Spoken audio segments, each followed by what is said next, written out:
আসসালামু আলাইকুম। দারুণ একটি রেসিপি নিয়ে হাজির হলাম আপনাদের সামনে আমি হোম কুকিং চ্যানেল থেকে। দাঁতেনি মাছের হাতে মাখিয়ে চচ্চড়ি খুবই মজা লাগে।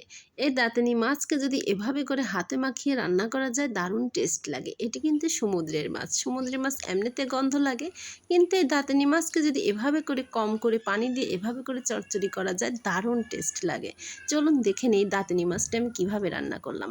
আমি পেঁয়াজ, মরিচ, কাঁচামরিচ একসঙ্গে এভাবে করে মিশিয়ে নিলাম। সঙ্গে হালকা একটু জিরা বাটা দিয়েছিলাম এবং তেলও দিয়েছি, লবণ দিয়েছি। এগুলোকে ভালো করে মাখিয়ে নিয়ে আমি এর ভিতরে দাঁতেনি মাছগুলোকে দিয়ে দিয়েছি। সমুদ্রের দাঁতেনি মাছ খুবই মজা লাগে এই মাছগুলোকে এভাবে করে রান্না করলে।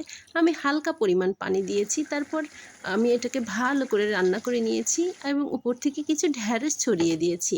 তারপর ঢাকনা দিয়ে ঢেকে ভালো করে 2 মিনিট রান্না করে নামিয়ে নিয়েছি এই দাঁতেনি মাছ। খুবই টেস্টি, খুবই মজা। এভাবে করে আপনারাও একবার রান্না করে খেয়ে দেখবেন, মজা পাবেন। খুবই টেস্ট।